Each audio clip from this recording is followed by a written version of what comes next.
Chora, I will start with you. So your work focused in two major areas of research, migration and revolutionary and post-revolutionary Iran. So can you explain what is the connection between these two fields in your view, and how your approach has evolved toward more visual methods and diversifying the mediums and sources you use? Thank you.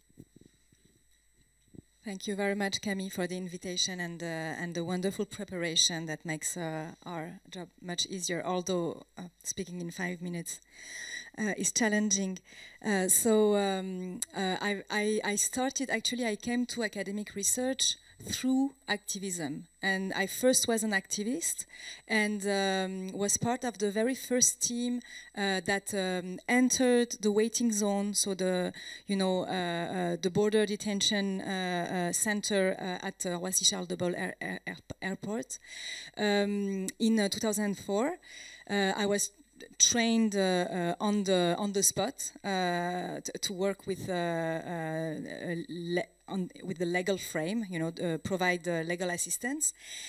And at that time, it's the paradox, it's the aporia, what I call the aporia of legal mobilization, that brought me to do a research, conduct a research on border detention in order to understand what we as activists were trapped in, which was, we had a legal victory. We could enter the waiting zone, and we could, and the whole history of the waiting zone was legal victories after legal victories. We managed, the legal mobilization managed to bring the law in a place of no right and no law. However, at the same time, the control got decentralized in the police stations in the airport. And the disciplinary and the disciplinary dimension and the efficiency of border detention and deportation was enhanced. So how do you hold this paradox together? You're the one who win as civil society. You are producing more laws. You're bringing, more accountability. You're bringing the judge in the control of the judge in the process. And at the same time, more people get deported, and people actually, and the process becomes more opaque. But if you look at it from the point of view of political science and the law, you kind of cannot grasp the knot. Where does it bind? And that was like my whole maybe trajectory within the field of migration study, and maybe the reason why I left also that field at some point is the difficulty to grasp that, this double, we have more and more studies, we have more and more like legal victories, we have in France more and more organization working on that topic, and then the conditions, the living conditions, the conditions of entry, the system of deportation is getting harder and harder on the people. And so this was why I came there. And what I did actually was, more than studying, the migrants' trajectory, I did it a bit as well, but I think that the maybe most interesting part of what I had to bring to the community was to really study this legal aporia and how it was framed, how border detention was framed as an issue of administrative detention, arbitrary detention, so as an issue of who are we as a political community in the rule of law, and not as an issue of freedom of movement for the migrants themselves. So how do you frame the problem? And so basically the approach was to look at actually how the aporias and the way French society and political space was functioning, and how you govern non-citizen through laws of exception. And so look at the state, the French state, the European states, through their margins. And this is where I see the link between what I did when I was working on migration studies, and then when I moved to the field of Iranian studies. And the reason why I moved there is because I felt I had more things to do, and also to escape the burden of this paradox. And I felt that there was a field to investigate, because almost very few studies existed on the 10 first years after the Iranian Revolution. So I started to look at that, and I knew that very few studies existed on this story because it was linked to my family story, but I couldn't find any like real academic activity on that period, because it's called a red line, and I will come maybe later on that very, very important concept of red line. It's a red line, and we cannot go back and forth to Iran if we investigate that topic of the genesis, the violent genesis of the Islamic Republic. And what I did here is what the analogy is that I looked at the construction, the apparatus of post-revolutionary state in Iran through its margin, and through the one who are in movement, and through what migration makes possible as conditions of visibility. So this is basically the link that I see. Thank you so much. So I continue my round of questions around positionality by thank you. By asking Abdurrahman about your own trajectory and between France and Senegal to France and so on, and also as a citadin of Saint-Louis, because I know that your very local experience of Saint-Louis is very important in the way you deal with the connection between academia and politics. Thank you very much, Camille. Maybe I would like to digress slightly in order to answer to this question more fully. Actually, as you said previously, even though I got all these titles, I don't feel myself very much migration researcher, nor do I identify as a researcher in religions or politics. This is something very much important, because for me, these subjects are mostly pretexts for thinking about something else, beyond the phenomena themselves, what they reveal about our broken bounds. This is my question, actually. Our collective features, right? Our collective becoming, and our fragile way of being in the world. And it is from this perspective that I have to come to question our conditions and migratory experiences as places where precisely bounds are tested as testimonies to lived fractures, broken things. My roots in St. Louis, you mentioned it, are here very much decisive, not as, because St. Louis is not only for me a simple context, but it is a still living structure of colonial capture. And this is also something very much important. To think from St. Louis, and I recall that St. Louis is a place in Senegal who still has the name of a former king of France. So then to think from this typical place, both in a material and symbolic sense, is something quite disturbing. And that's why also coming to that question of how I have navigated being uneducated scholars between Africa and Europe, passing through the institutions that produces knowledge that I pretend or I seek to challenge, brought me to a very early stage of my training, actually, to identify something very much that was putting me in a kind of discomfort. And later, I ended up to be more specific, more precise, and name it, this discomfort, as an epistemic shame, and shame at seeing who we are, how our experiences, particularly in the field of migration, had been constantly reduced to instrumental category, a kind of negation. We were just flows, illegals, applicants, vulnerables. And it is this problem, widely observable in many other areas when it comes to think about Africa and even its diasporas, that led me to respond with something else. Something else I have called it memography. And memography is not just another method. It is not a method. It is a relational practices and an attempt to think with our lives rather than about them.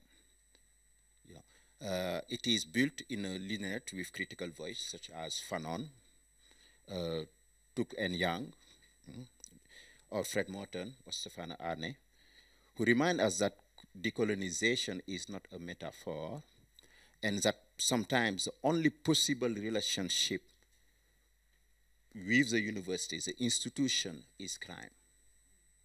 And this is a very critical point in our démarche. It is from this lucidity, I would say mixed with refusal, anger, and loyalty, that I try to make this other way, this other path, memography, heard.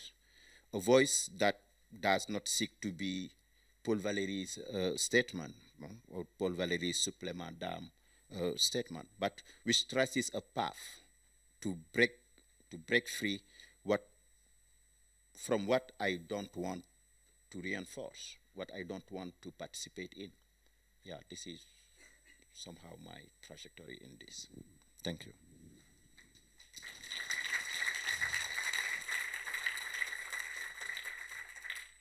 Thank you so much. And then now I give the floor to Janine. So I would like to know a bit more about your influences and the many feminist, post-colonial, also women from the Global South scholars you've been influenced by, and how they helped you to decenter your categories in your research and helping you to reflect on political engagement. Thank you very much, Camille. Also, thank you for this invitation. I feel really honored to be here. And thank you for being here. I think you're probably as tired as I am after 4 days of conference. So really nice that you bear with us, I think, until now.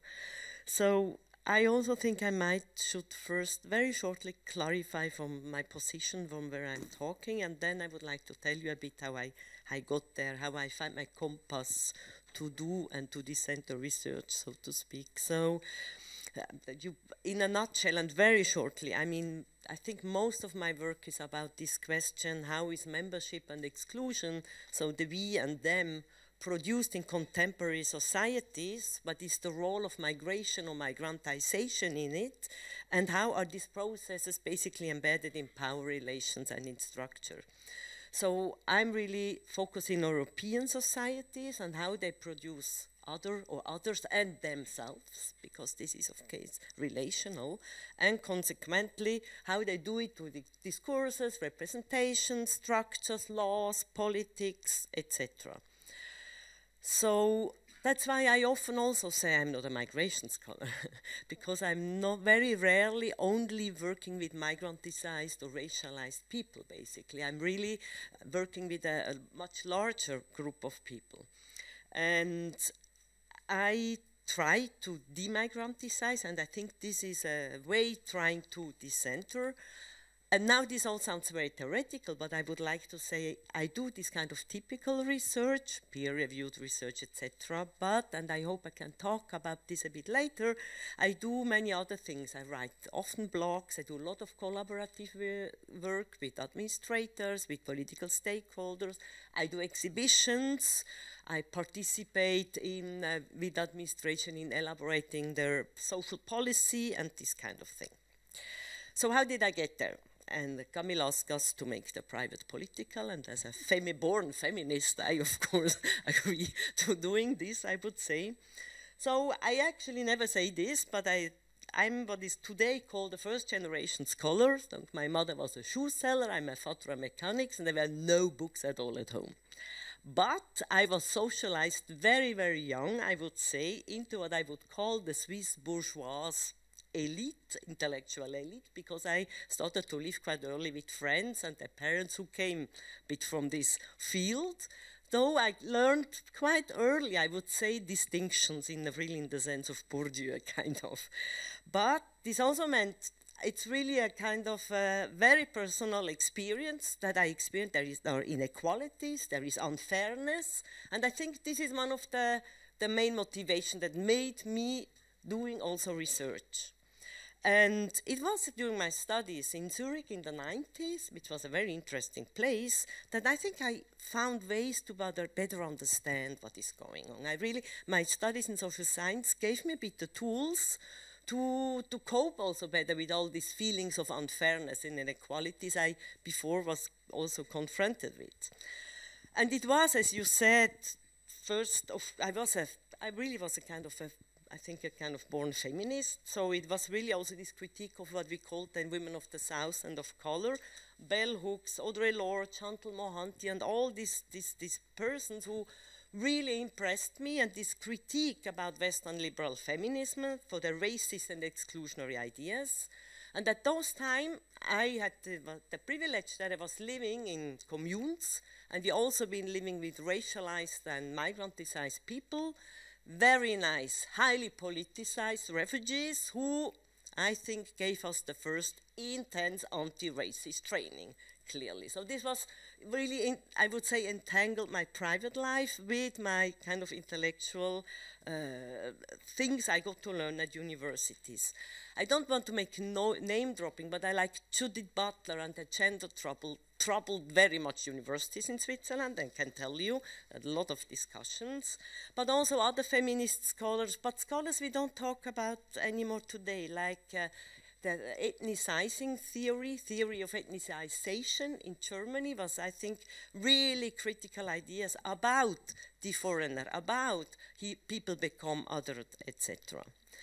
So I really think what I learned there is where I still have a kind of my compass. There are different locations of knowledge production, different actors produce knowledge, and academic knowledge is one of them. All knowledge is situated. There is no non-situated knowledge. There is no dichotomy between theory and practice, and this I really take from the writings also of Bell Hooks. Further, we need to try to theorize a bit differently, so not to reproduce sexist, patriarchal, and racist hierarchies of also what counts as theory and what doesn't count. And of course, as a feminist, I mean, we're always accused of being activist and not objective, etc. But also, I feel like what I then understood was really there is no kind of hierarchy between activist and engaged knowledge production and so-called academic knowledge production. There are different forms of knowledge productions, and we should try to not hierarchize them. I know this is now all very romanticized, but I really believe in these things. This is my compass, kind of. And I fundamentally believe in collaboration instead of competition, I would say. And the last point, this continued, of course. So when I did my studies, there was no women professor. I only had male professors. And I mean, this sounds very bizarre today, not to talk about any racialized professors or whatsoever, of course. But I think that's why I became, within academia, also a bit what Sarah Ahmed, she calls a feminist killjoy. And in the migration field, I'm a kind of a category killjoy, so to speak. But I think maybe this is also my background.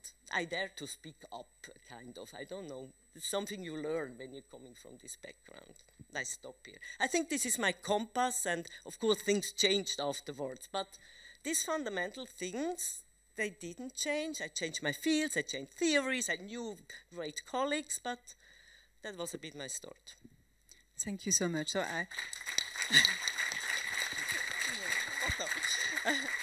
I suggest we continue with you, Janine. So you define yourself as a critical public academic. You can keep the microphone. Still you. What do you mean by a critical public academic? And in a recent intervention, you stated that the role of the critical scholar has lost its resonance. So my question is, why do you mean? Is it linked to particular audience or interlocutors? Is it a response to growing accusations of wokeism or rising anti-intellectualism? Or is it the result of inequalities and power dynamics within academia? And of course, this goes to also the gendered aspects you already mentioned. But I want also to raise the issue of the responsibility we have as scholars. Have we lost the ability to engage in meaningful dialogue with actors who may not share our views, such as employer unions, policymakers, or other ordinary citizens, let's say? Thank you, Camille, for these 25 questions. I should answer in 5 minutes. So if I'm too long, really cut me. I have 3 points I would like to make. I'm not sure I can make all of them. So before I answer, I have to maybe also go back a bit and open up a little bit this question.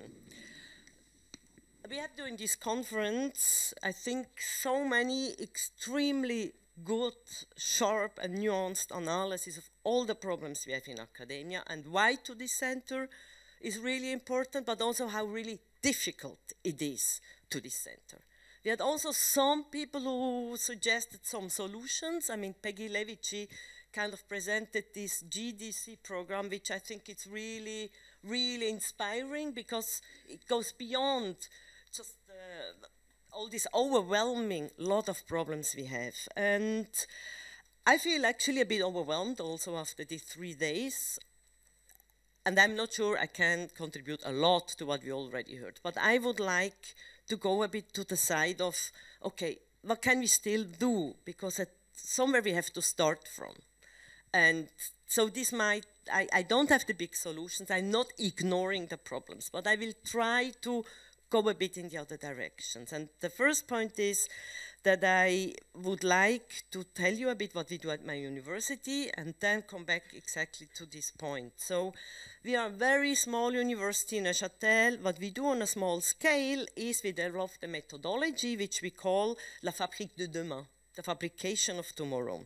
And we are migration scholars, but basically the whole social science department. And we came to an understanding together of social science as public and citoyen. I don't know how to say this in English, citoyen. But we argue that as social scientists, we are really good in criticizing and really good in identifying problems. And we are much less good in showing what we also do already to contribute to find solutions what is going on. And this fabrique de demain goes beyond migration studies, but of course migration studies are also in the core of the fabrique de demain. So what we did under this head is basically, well, I did an exhibition on naturalization, we have a participatory film project, my colleagues do particular forms of theaters, theater of knowledge they call it, we have forum production, we have basically a lot of different forms of collaborative and participative approaches. And I think what my first point I would make is that I think we need all these different forms of collaboration and of participation. And sometimes I don't know if this is more a participative research, engaged, or collaboration, it doesn't matter. We just need to do these things, sometimes I think particularly, and we'll come back to this of course, established senior researchers, we have some marge de manœuvre to do things, and that's what we try to do. By the way, we never talk about impact in our Fabrique de Demain. We talk about dialogues, we talk about creating schools, tools which will allow us to imagine solutions for some really important problems, and we talk of social transformative actions. And I think this term came up also these last days. My second point is that this comes now to the critical public academic. I think one of the things I try to do is to create kind of locations for dialogues and long-term encounters and collaborations outside of my bubble. So this, I don't speak now about participatory research, maybe we can do this later. But this critical political figure I saw also as a way to really engage with people outside of my bubble. I was invited to very diverse, from very diverse people. They did not think at all what I think about migration or these kind of issues, but we could discuss. And yes, I feel this location, they shrank, they vanished. They really vanished, I think. And maybe we can discuss about the reasons why they vanished, but I think what is more important now for me is really how can we recreate this kind of locations where we can really establish long-term dialogues and collaborations. And here I'm not talking about participatory research, and we tried to do this in different forms these last years. One form we do is we are really privileged. The Swiss National Science Foundation has a program actually that's called Agora, where you can ask for 3 years of money to kind of make valorization of your research. But the idea is not just I go there and I talk to them about my results, but the idea is really to establish with actors from civil society, etc., collaborations to show research differently. And just very shortly, an example, what we did is we had a research project in the NCCR on the Move, where we worked on naturalization in Switzerland. And of course, naturalization says more about the production of Swissness than about those who want to become Swiss. And we really thought, well, this is something we need to get out. So this form production of Swissness, which we saw in this naturalization process, which is classed and racist and discriminatory and patriarchal, we want to make people think about this. So in 3 years, with Anne Christol, who did a great job, and the photographer and the museum, we built up an exhibition where you went, basically, we showed the system of naturalization. So you make a parkour, you do the naturalization. I cannot go into detail.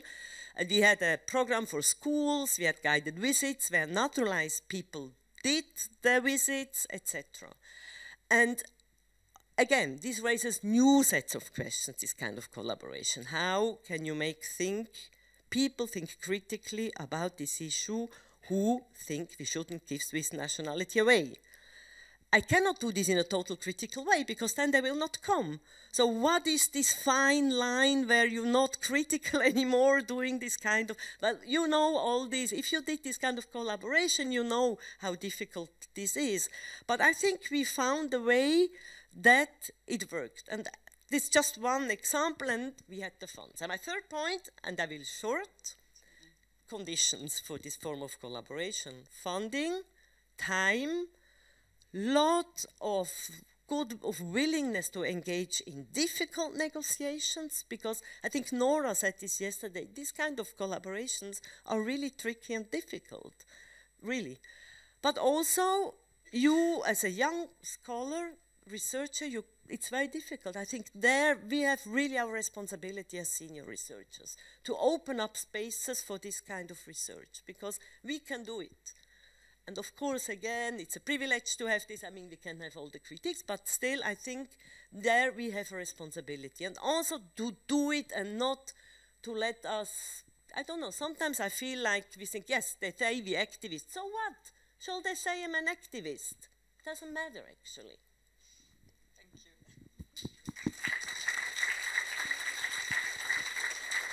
So, very short question for Abdurrahman.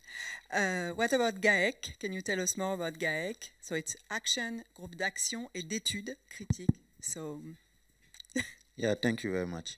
I will say that actually GAEC was born in a very particular moment, the COVID moment actually, and it was a typical context because at the time, if you remember well, we were having kind of certain international voices announced that we were going to disappear, that we were going to whipped off the map with billions of deaths per day. It wasn't concern, and this is what was very much disturbed. It wasn't concern. It was just contempt. And it was also a bureaucratic anticipation of our extinction, you know, and also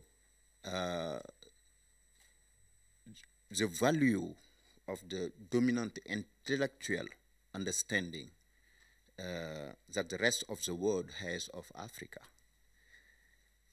And this idea of intellectual values of understanding is something very much important for us.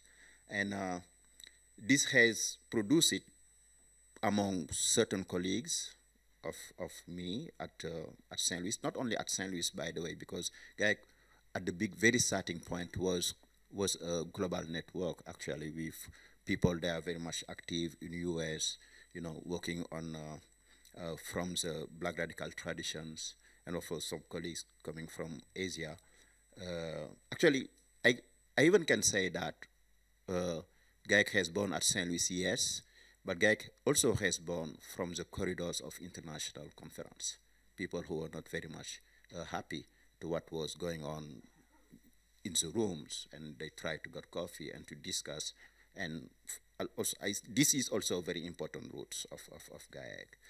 So, but at the time of COVID, something then happened, and we tried to use the anger we got against the powerlessness of the university, against the absence of words, forms, and thoughts capable of responding from our memories.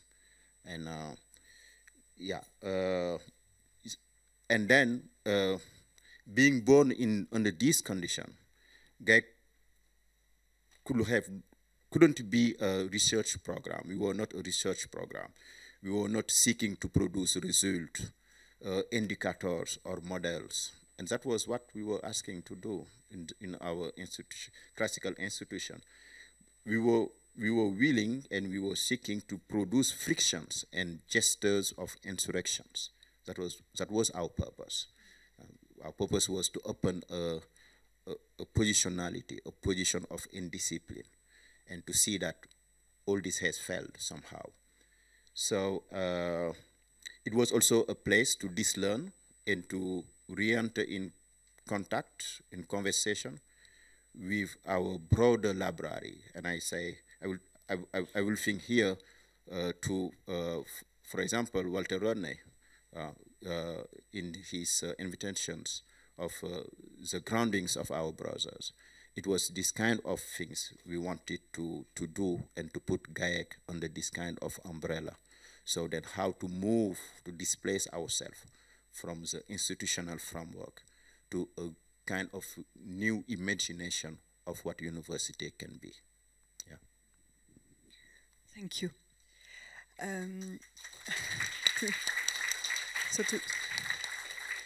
Thank you so much. So to continue with the issue of practice and action, Shora, you are influenced by, of course, feminist theories, but also with the ways feminist collectives like Neona Menos, or of course Life and Freedom and Women in Iran shape the way we do also research, and we entangle research and activism. So I would like to hear more about this.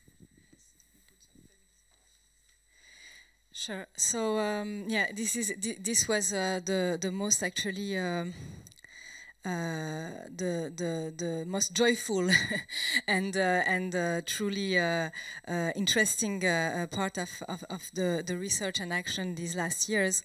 With starting with the question of so one of the things I looked at for the book that I've just finished, that is called Résistance affective, emotional resistance or affective resistance, which looks at practices of bounding, politique de l'attachement, politics of bounding as forms of resistance against politics of cruelty. And a departure point is to try to find some common points, try to think about all the uprisings that have been fueled, that have originated in response to the death of one person. So you have the Jinjian Azadi, Women, Life, Freedom, of course, movement in Iran after the death of Gina Mahsa Amini. You have Ni Una Menos in Argentina. And it was born after one feminicide that was, you know, and I reflect a lot on this, la goutte d'eau qui fait déborder de vase, the drop of water that makes the cup overflow. And then, but Black Lives Matters, of course, and Black Lives Matters, the slogan was shaped by queer feminist activists, community organizers, and some. I mean, for I didn't know that before I came to work on that. That Black Lives Matters was a feminist, the origin. Then, you know, locally it was produced in different ways through different uprisings and demonstration according to each also local tradition in the US. But originally it stemmed from three feminist queer organizers. And we have maybe forgotten that, but Trump didn't forget that, because the first ideological riposte he did was to close those, you know, gender and queer and black studies department in the universities, because this is what fueled the Black Lives Matters. And this is the community organizers of the Black Lives Matters movement who kind of encouraged people to go and vote for Biden against Trump the second time. So I'm looking at the nervous system, what I call the nervous system of resistance. But to go back to all these uprisings, and you have like many of them in Sudan, in Lebanon, one way of it was, after the Arab Spring, was to look at the place of women, and I think it's the same with migration studies as well, to look at the place of women in revolts. And you see, oh yes, they are present, but then they're surveilled. They're celebrated, but they're controlled. Another way of looking at, and I think we are more there, is to look at how these uprisings are shaped by and indebted towards feminism and feminist thinking. Why? Because Ni Una Menos, Women, Life, Freedom, Black Lives Matters, and also in Sudan, and Last Thesis, you know, a rapist on your way for the Chile uprisings, and also Shaheen Bagh, the Muslim mothers uprisings in India. In all of these places, women give a grammar of revolt. They give the language of revolt, and they give it from their minoritarian place. So it's a position of minority. You invest a public space where you are not welcomed, and to shift the notion of the public and to shift the shape of the space. And investing, you know, crafting the grammar of revolt from this place of minority, you become the spokesperson for the whole political community. And the women in Shaheen Bagh, they were like double minority. They were Muslim in today's India, and they were women. And they came up with the slogan, and in this space that they created came the slogan, "Save the Constitution." So it was not a Muslim women's revolt. It was a citizen reaction to the you know, the Indian Republican project being in danger. So all this to say, you know, so this is what I'm looking at. So not the place of women in migration, not the place of migrant women, but what actually migrant mobilization and resistance owes to feminism.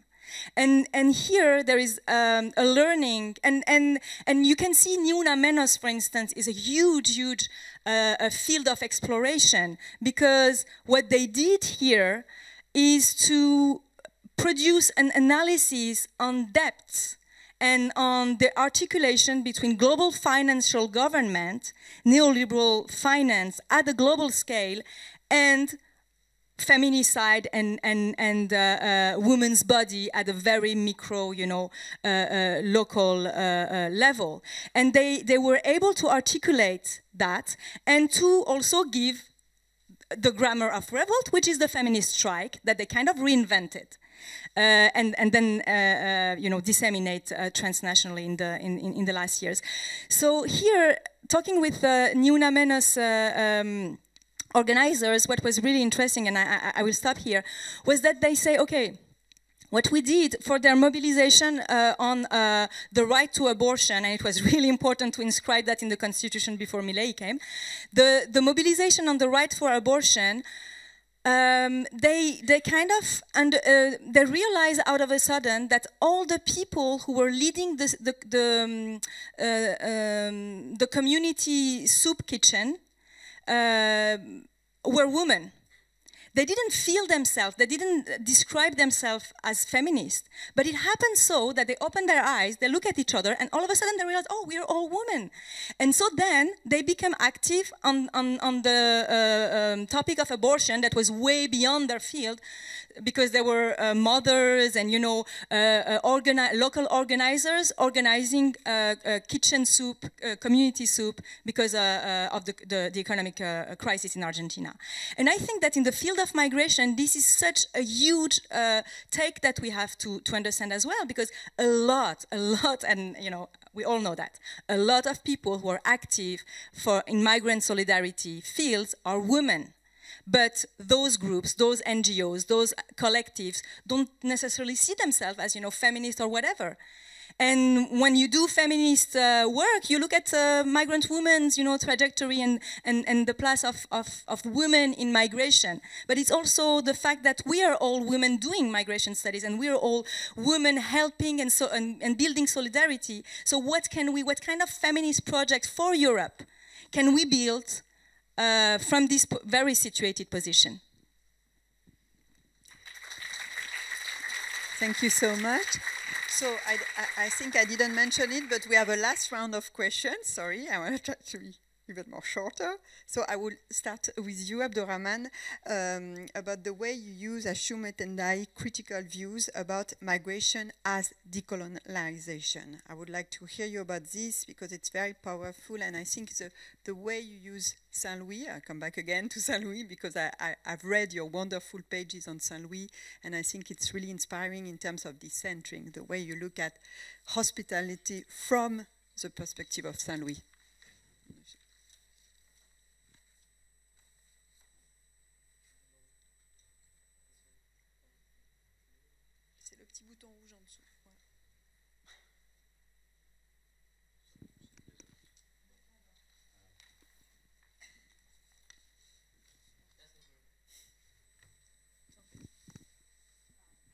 Merci beaucoup.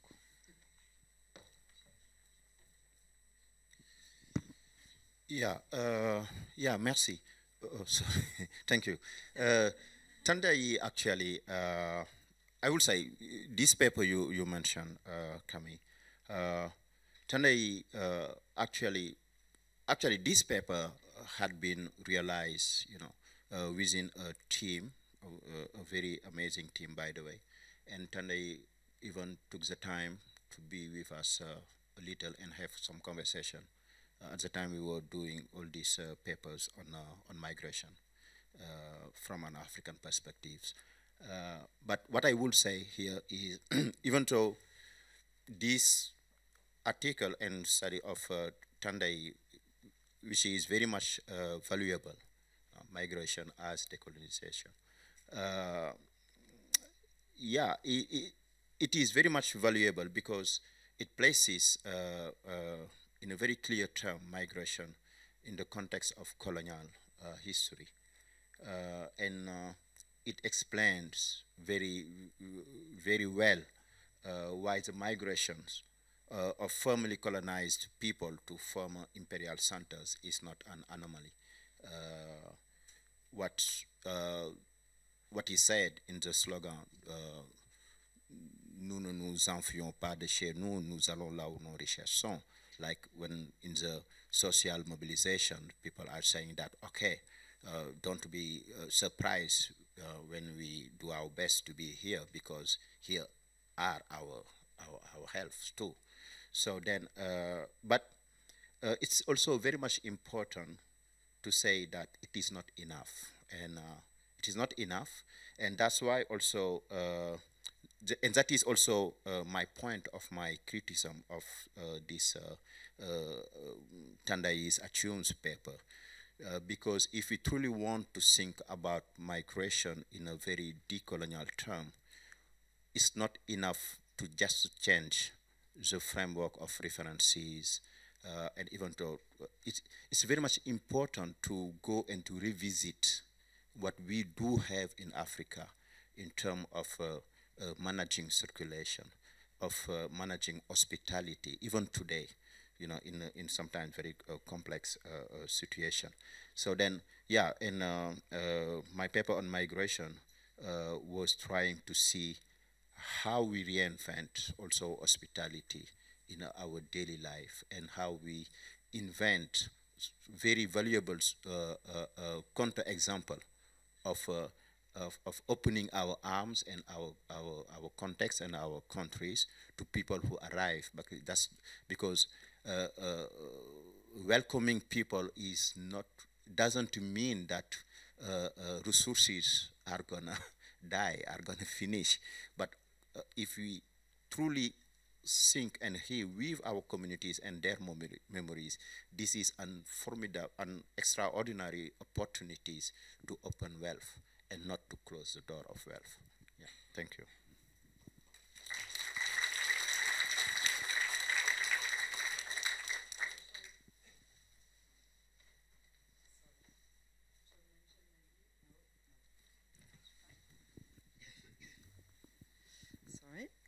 We mentioned that you, from Saint Louis, you also look at the hospitality towards European migrants, which is quite important also to mention, I think.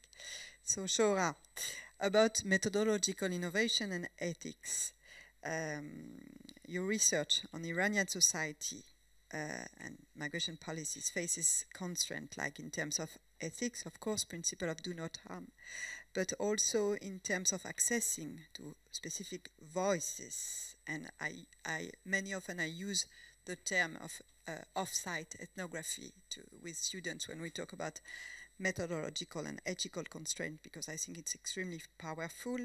But also I would like to ask you about the way you use emotions in your own research. 5 minutes. Okay, what you want.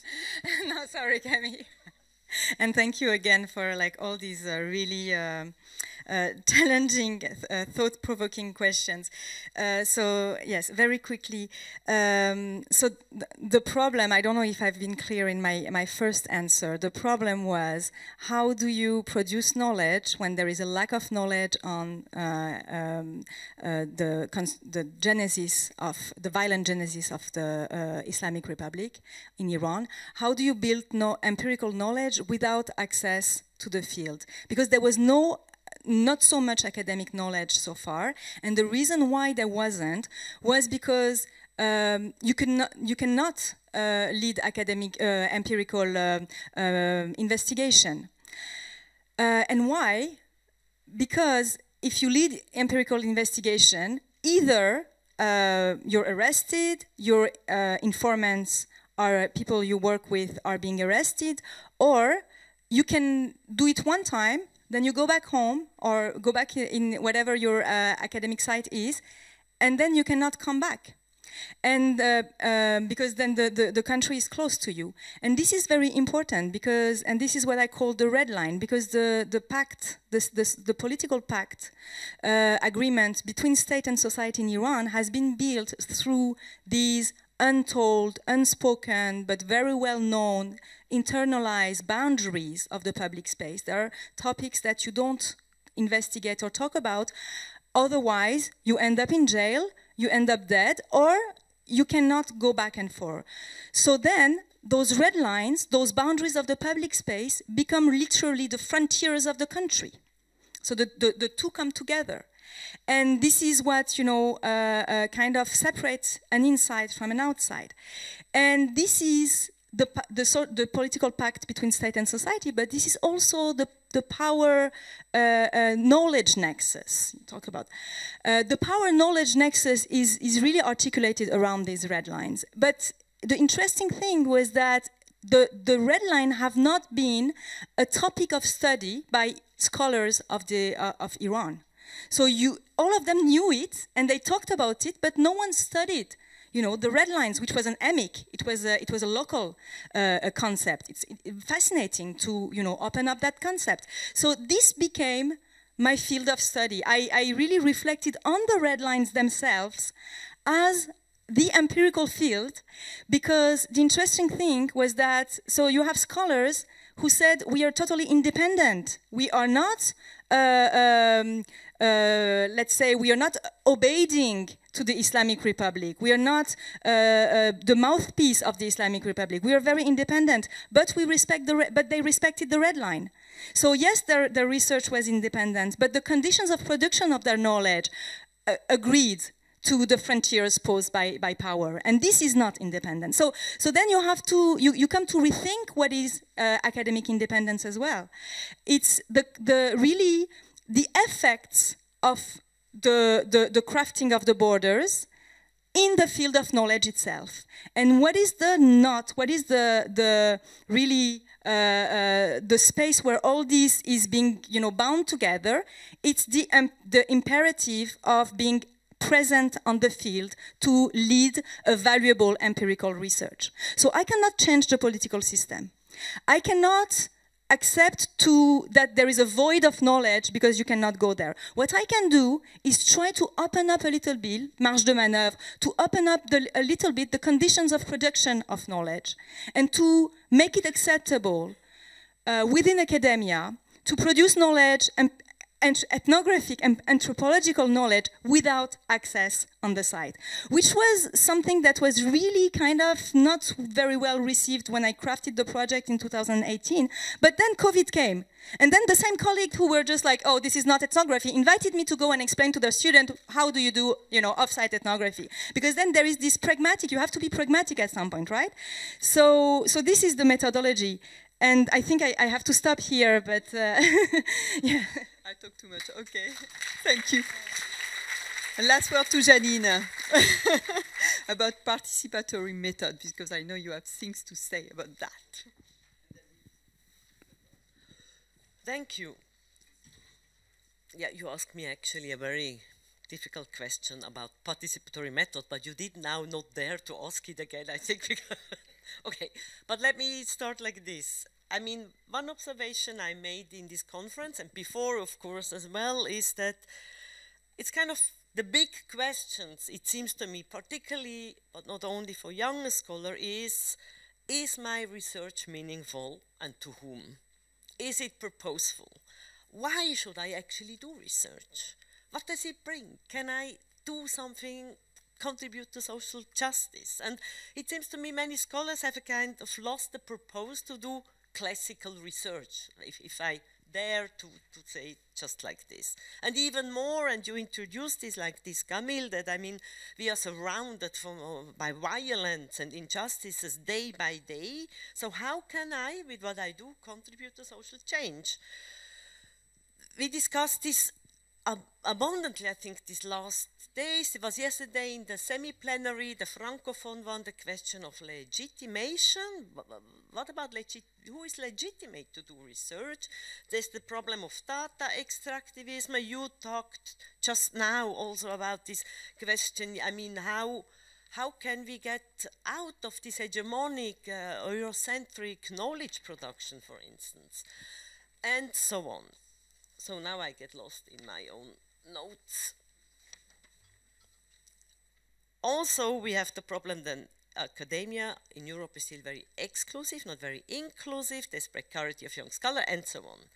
And I really think participatory and engaged research do clearly respond to some of these issues. It's obvious, no? It makes totally sense. And I really think this research is extremely precious and valuable. It is time intensive and it's very, very difficult, and it's extremely precious knowledge that is produced.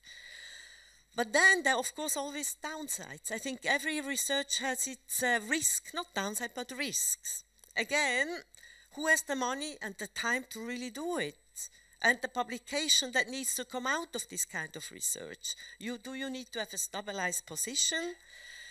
At times, we do this project, this kind of research, with people who are already convinced. No? So we remain very much in our bubble. This is, of course, has the advantage that we create new solidarities, new alliances, which is extremely precious, but we do not get further neither. Or one of the crucial elements for me is also when we do kind of classical research, academic freedom also implicates that the research process is open. No? We do not know our results beforehand, and we can or should be surprised by our results. This is, I think, we should not forget that this was a long fight that we could do research like this, and exactly this today is at stake again. No, it was a religion historically that made us that we couldn't do this kind of research with this openness. Authoritarian regimes. I mean, it's the link also to the question of academic freedom. But then at times when you do this kind of engaged research, I'm asking myself, okay, how open is my research process actually? I mean, our participants at times, they know exactly where they want to go. And of course, because they have the knowledge. What does this mean when I do research with them, basically? So what shall I do if my results do not fit to this? Or if they don't like it, what we see, for instance? And I think these are really difficult questions, and I speak from experience, and I think a lot of people here have this experience, and I really think these are important negotiations we have to do in the field, and I think also we need to share these experiences. And sometimes I had the impression we are so much under pressure that anyway, if we do this research, we have this kind of huge legitimation pressure, no, that we don't share these experiences enough. But I think it's very important also to share those experiences, because these kind of collaborative researches are really tricky, and they raise a lot of new questions. And please, to be clear, I really think it's precious, the knowledge we produce like this. But this should not say us not to also raise this other thing. And I would like to conclude with one thing. Maybe you do not agree. But anyway, I'm still convinced that traditional research, with all the downside, it's still important that we do it. We need the whole spectrum of everything. We heard it during this conference. There are so many things we don't understand. How did we not see come these authoritarianistic regimes in Europe and the US? This normalization of right-wing discourses we feel in all the countries. Not only traditional research, but also can contribute to this. And also, I have a friend, colleague, she's a cultural social psychologist. She wrote the book with the title, The Pleasure of Thinking. And I really think the pleasure of thinking, the pleasure of reading, the pleasure of writing, of exchanging ideas with colleagues, that we do this and do research that does not need to have a measurable output. This is almost subversive, actually, today in neoliberal academic, I think. To organize a workshop, there's no output, nothing, no special issue, no blog. And why? I mean, honestly, I think because we do this in humanities and social science, there are this attack against migration studies, gender studies, etc. So I really think we should not forget about this pleasure of thinking also, in kind of as a subversive act, actually, sometimes.